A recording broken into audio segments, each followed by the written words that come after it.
సహజంగా సామాన్య ప్రజలకు తెలిసినటువంటి అంశాలు ఏంటి అంటే, ఒక నిందితుడు ఉన్నాడు, ఒక తప్పు చేశాడు, పోలీసులు ఏం చేస్తారు? పట్టుకొస్తారు. పట్టుకొచ్చి ఏం చేస్తారు? చట్టం ప్రకారం అయితేనేమో 24 గంటల్లోపు కోర్టులో ప్రొడ్యూస్ చేయాలి. ఎవరైతే అరెస్ట్ చేశారో ఆ అరెస్ట్ చేసినటువంటి కుటుంబ సభ్యులకి, ఇదిగో అమ్మ మీ అబ్బాయి పలానా మర్డర్ కేసులో నిందితుడు, లేకపోతే ఒక గంజాయి కేసులో నిందితుడు, లేకపోతే ఒక అమ్మాయిని ఇబ్బంది పెట్టిన కేసులో నిందితుడు, కాబట్టి ఇతన్ని అరెస్ట్ చేసి పోలీస్ స్టేషన్లో పెట్టాలి. పోలీస్ స్టేషన్లో పెట్టాలి కాబట్టి ఇదిగో మీకు సమాచారం ఇస్తున్నామని చెప్పేసి పోలీసులు ప్రాథమికంగా చేయాల్సినటువంటి పని ఏంటి అంటే, తల్లిదండ్రులకు సమాచారం ఇవ్వాలి. తర్వాత అతను చేసినటువంటి నేర ఆరోపణ ఏదైతే ఉందో దాని మీద ఒక రిమాండ్ రిపోర్ట్ తయారు చేసి కోర్టులో న్యాయమూర్తి ముందు పెట్టాలి. అది సహజంగా జరిగేటువంటి న్యాయ ప్రక్రియ. సో ఏ న్యాయశాస్త్రమైనా, ఏ ప్రజాస్వామ్య దేశమైనా, ఇంక్లూడింగ్ రెడ్ బుక్ రాజ్యాంగం అంటూ ఆంధ్రప్రదేశ్ రాష్ట్రంలో డాక్టర్ బిఆర్ అంబేద్కర్ రాసిన రాజ్యాంగాన్ని మడత కట్టి, మూట కట్టి అటక మీద పడేసినటువంటి ఆంధ్రప్రదేశ్ రాష్ట్రంలో అయినప్పటికీ కూడా జరగాల్సిన ప్రాసెస్ ఏంటి అంటే ఇదే. వారికి అరెస్ట్ చేస్తారు, లోపల పెడతారు. కానీ దానికి కొంచెం భిన్నంగా జరిగింది, ఇబ్బందికరంగా జరిగింది, కొంచెం దారుణంగా జరిగింది అని అంటే మాత్రం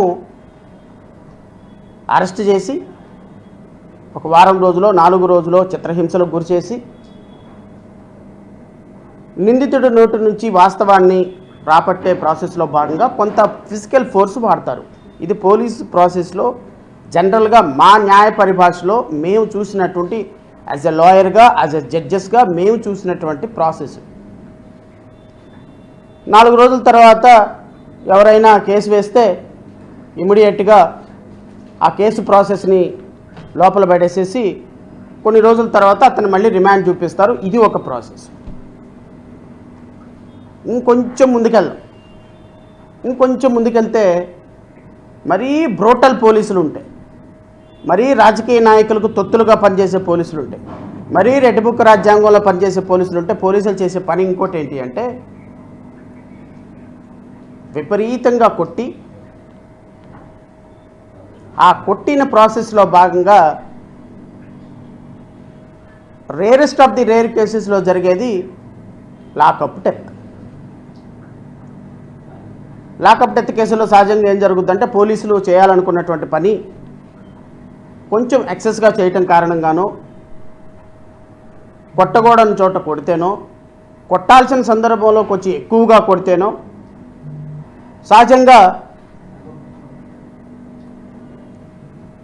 సహజంగా ఇంకొంచెం ఎక్కువ దెబ్బలు తగిలి చనిపోతాడు. చనిపోయింది లాకప్ డెత్. నాకు న్యాయ వ్యవస్థలో ఒక 20 సంవత్సరాల అనుభవం ఉంది. ఒక జడ్జిగా 10 ఏళ్ళు, న్యాయమూర్తిగా ఒక 15 సంవత్సరాల అనుభవం. మొత్తం 25 సంవత్సరాల నా అనుభవంలో నా స్థాయి తగినటువంటి ఆలోచన కలిగినటువంటి ఆలోచన కేవలం లాకప్ డెత్ వరకు మాత్రమే వెళ్ళి ఆగుద్ది. లాకప్ డెత్ దాటి పోలీసులు టెక్నాలజీ పెరిగిపోయి, అంటే సిఆర్పిసి, ఐపీసీ ఎలా అయితే కొంచెం అడ్వాన్స్ అయ్యి బిఎన్ఎస్ఎస్గా మారినాయో, పోలీసుల యొక్క టెక్నాలజీ కూడా కొంత అప్గ్రేడ్ అయిందేమో అని నాకు అనిపించింది. ఎందుకంటే బహుశా మేము అప్గ్రేడ్ కాలేదు, సమాజం అప్గ్రేడ్ కాలేదు, ప్రభుత్వాలు అప్గ్రేడ్ అయినాయి, పోలీసులు అప్గ్రేడ్ అయ్యారు. దానికి మనం గౌరవ కత్తెర మంత్రి ఉన్నారు చూశారు, నిన్న మాట్లాడినటువంటి కత్తెర కూడా తీసుకొచ్చాను కావాలని. ఎందుకంటే ఈ కత్తెర మంత్రి మాత్రమే దీనికి సమాధానం చెప్పగలుగుతారు. ఆంధ్రప్రదేశ్ రాష్ట్రంలో ఒక కత్తెర మంత్రి ఉన్నారు. ఎవరు ఆ కత్తెర మంత్రి? పాపం వేరే మాట అంటే బాధపడతారేమో కానీ ఒక కత్తెర మంత్రి ఉన్నారు. ఇంతకుముందు ఇప్పుడున్న హోమ్ మినిస్టరు ప్రెస్ మీట్కి వచ్చింది అంటే ఏదో ఒక ఆయుధం ఉండాలి, ఒక కత్తెర తీసుకొని వచ్చేవాళ్ళు ఇలాగా. సో ఇప్పుడున్నటువంటి హోమ్ మినిస్టరుని మనం ముద్దుగా కత్తెర మంత్రి అని పిలుచుకోవచ్చు. ఈ కత్తెర మంత్రి గారు నిన్న ఇన్విజిబుల్ పోలీసు, విజిబుల్ పోలీసు అంట. మాకైతే ఆ పదాలు తెలియవమ్మా. మరి మేము న్యాయ పరిభాషలో కొన్ని సంవత్సరాల పాటు న్యాయమూర్తిగా ఉన్నా, న్యాయవాదిగా ఉన్నా, హైకోర్టు న్యాయవాదిగా ఉన్నా, సుప్రీంకోర్టులో కేసులు వాదించినా కానీ మీ అంత పరిజ్ఞానం నాకైతే లేదమ్మా. విజిబుల్ పోలీసింగ్, ఇన్విజిబుల్ పోలీసింగ్ అంట. ఆ పదాలకేంటో నాకు అర్థం కాలేదు. ఈ కత్తెర మంత్రి గారు నిన్న వచ్చి ప్రెస్ మీట్లో మాట్లాడినటువంటి మాటలు రాష్ట్ర ప్రజలు ఖచ్చితంగా గమనించి తీరాలి. నేను వారు మాట్లాడినటువంటి మాటలకు కూడా నేను ఆధారాలతో నేను మాట్లాడతాను. ఎందుకంటే ఒక హోమ్ మినిస్టర్ స్థానంలో కూర్చొని ఈ రాష్ట్ర పరిస్థితిని, రాష్ట్రంలో ఉన్న క్రైమ్ రేట్ని ఎంత అబద్ధాలతో ప్రజలకు చెప్పే ప్రయత్నం చేశారు అనే దాని మీద కూడా నేను ప్రజలకి వివరించే ప్రయత్నం చేస్తాను. ఈరోజు రాష్ట్రంలో పోలీసుల యొక్క పనితీరు, పోలీసులు ఎంత అప్గ్రేడ్ అయ్యారు అంటే ఎన్కౌంటర్ చేసి లాకప్ డెత్ చేస్తే వెంటనే లాకప్ డెత్లో సహజంగా మళ్ళీ ఇంకొక ప్రక్రియ ఉంటుంది. ఎక్కడైనా సరే కొడుతున్నప్పుడు లాకప్లో చనిపోతే ఇమ్మీడియట్గా మేమేమీ చంపలేదు, తనే అనారోగ్యంతో చచ్చిపోయారని ఒక డిఫెన్స్ తీసుకుంటారు పోలీసులు. నెంబర్ 2, అతనంతటికే విచారిస్తున్న సమయంలో అపారమ స్థితికి వెళ్ళిపోయినాడు, సహజంగానే మేమేమీ కొట్టలేదు అని ఇంకొక డిఫెన్స్ తీసుకోవచ్చు పోలీసులు. కానీ దేశ చరిత్రలో ఎప్పుడూ లేని విధంగా, ఇది నా ఆరోపణ కాదు, కుటుంబ సభ్యుల ఆరోపణ. కుటుంబ సభ్యుల ఆరోపణ. సాయి కృష్ణ అనేటువంటి ఒక వ్యక్తి, ఒక యువకుడు, ఒక తల్లి కడుపున 9 నెలలు, ఒక తల్లి కడుపున 9 నెలలు నేనెలా పుట్టానో, నీవెలా పుట్టావో, విలేకరు సోదరులు ఎలా పుట్టారో, ఈ రాష్ట్రానికి యువరాజుగా ఉన్నటువంటి నారా లోకేష్ ఎలా పుట్టారో, ఈ రాష్ట్రానికి ముఖ్యమంత్రిగా పనిచేస్తున్నటువంటి చంద్రబాబు నాయుడు గారు ఎలా పుట్టారో, ఈ రాష్ట్రాన్ని, ఈ దేశాన్ని సనాతన ధర్మంగా మార్చేటువంటి, ప్రపంచానికి మరొక కలికి ప్రతిరూపంగా ఉన్నటువంటి పవన్ కళ్యాణ్ గారు ఎలా పుట్టారో, సామాన్యమైనటువంటి నిరుపేద కుటుంబంలో ఒక సాయి కృష్ణ అనేటువంటి ఒక నిరుపేద కుటుంబంలో ఒక కుర్రవాడు కూడా ఆ తల్లి కడుపున అలాగే పుట్టాడు అని నేను మీ ద్వారా రాష్ట్ర ప్రజలకు తెలియజేస్తున్నాను. ఒక తల్లి చేస్తున్న ఆరోపణ, నా కళ్ళ ముందు నా బిడ్డని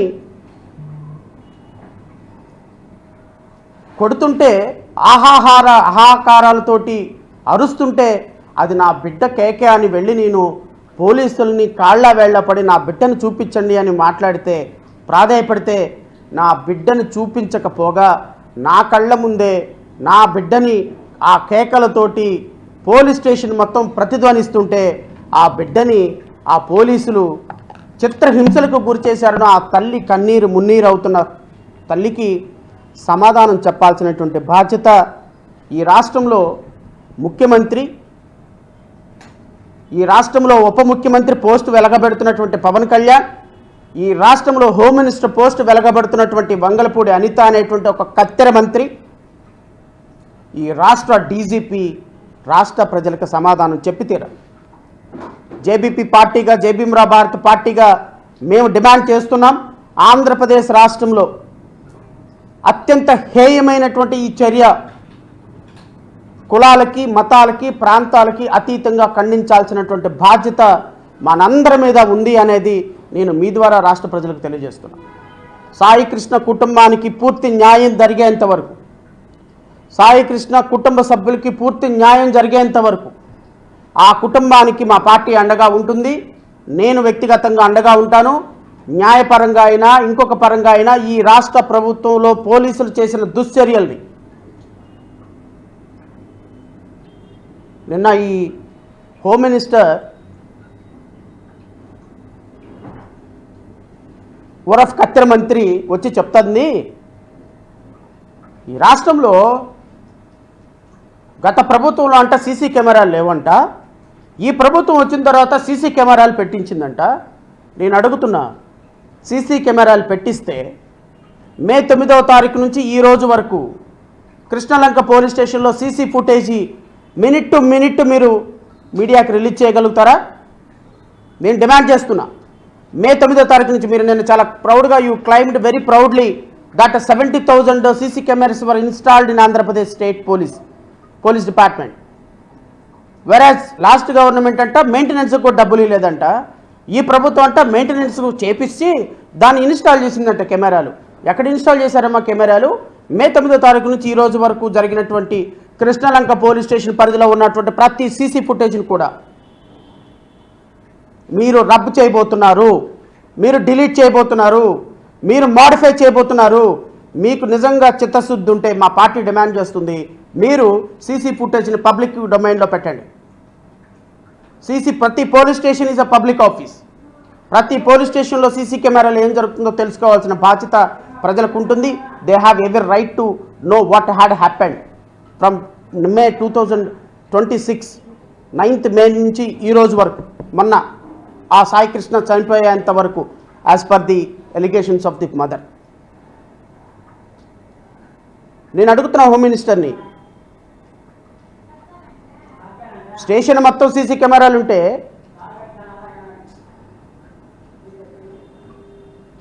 సిఐ రూమ్లో సీసీ కెమెరాలు ఎందుకు లేవు? నాకున్న ప్రాథమికమైన సమాచారం పట్టి సిఐ వ్యక్తిగతమైనటువంటి రూమ్లో